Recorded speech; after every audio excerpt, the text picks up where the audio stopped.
Well, all right, ladies and gentlemen, how's everyone doing tonight on this Wednesday, September the 23rd, 2020? Welcome to yet another metallic episode of Music of Destruction, bringing you guys the best in metal-related content right here on YouTube. Welcome to Album Ranking Wednesdays here on the channel, and tonight I am ranking Acid Bath. Yes, ladies and gentlemen, we are going to have a look at these two awesome gems right here, and I've done reviews on both of these albums, also did my top 20 Acid Bath songs, and I know they've only released two albums with the Kite String Pops in When the Kite String Pops in 94 and Paegan Terrorism Tactics in 96, so with only two albums to rank, this is going to be a pretty quick video, not as lengthy as maybe some of my other rankings, but nonetheless a good one. If you guys missed anything in the past week, click the eye in the upper right corner of the screen right now. Get caught up on all of my latest videos. I would really appreciate it. I hope you've enjoyed everything you've seen so far. If there's anything you want me to cover, please drop it in the comment section below, and I will gladly take a look at it and considering reviewing it.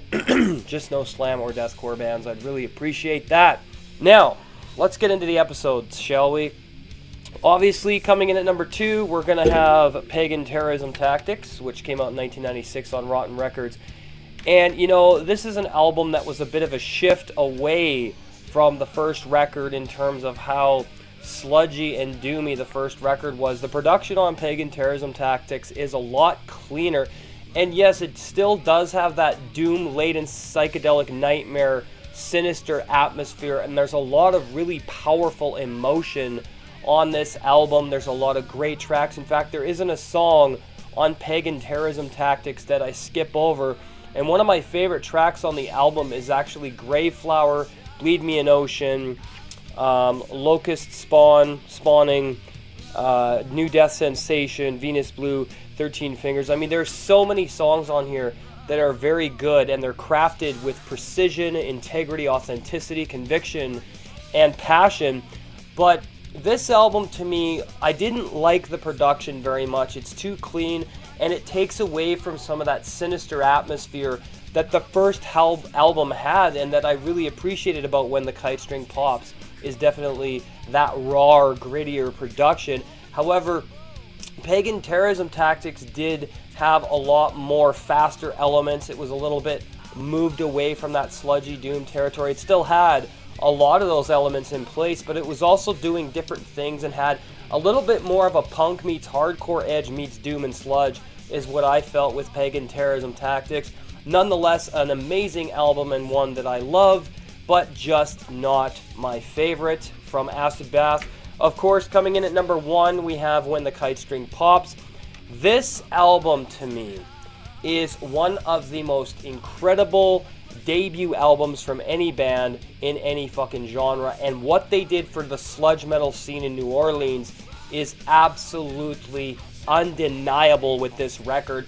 When you consider how much atmosphere is here and how much passion and rage and disturbing content is on this record. It's all about John Wayne Gacy, for crying out loud, and his insanity and what he did to children, and, you know, just the most disturbing thoughts and emotions are expressed on this record. And you could certainly hear those sinister tones in the guitar work, the drum work, the bass, Dax's vocals, as it all works together to provide a really cough syrup nightmare-inducing atmosphere of psychedelic terror and hallucinogenic soundscapes that combine and work together to bring out the most sinister, disturbing elements of this record.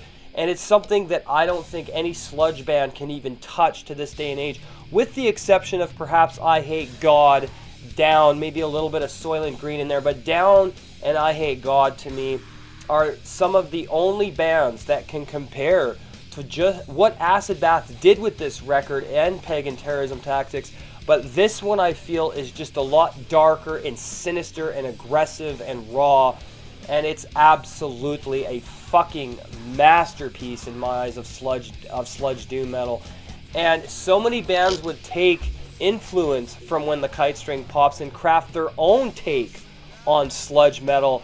And I think that Acid Bath, I Hate God, and Down are definitely three of the biggest pioneers in the genre, of course, along with Soylent Green and acts like that. Corrosion of Conformity has a lot rooted in sludge as well. But when it comes to how dark and sinister sludge metal can be, you can't really look any further than bands like Acid Bath. I mean, I know I Hate God definitely has a lot of that sinister atmosphere, but Acid Bath, this record, there's something about this album that is unforgettable, undeniable, uncompromising, and it's one of the greatest fucking sludge metal albums of all time, if not the greatest sludge metal album of all time. So Acid Bath, When the Kite String Pops, gets number one.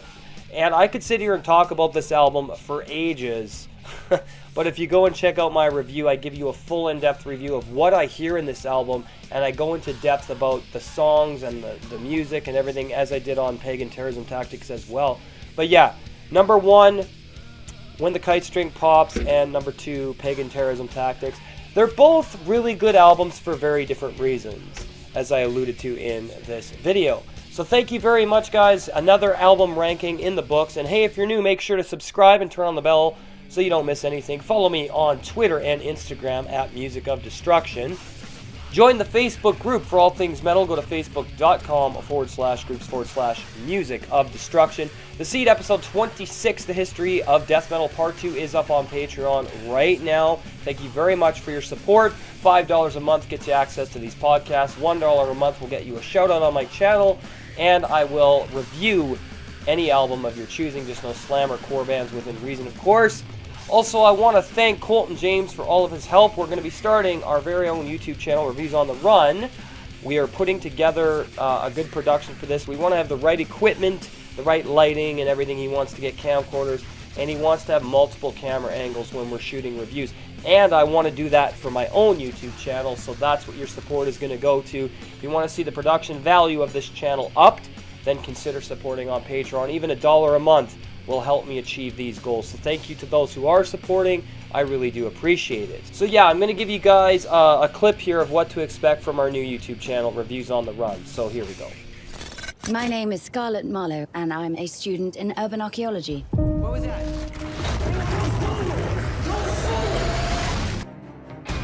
You best back off. I'm getting a little pissed here. Hell, it's about time.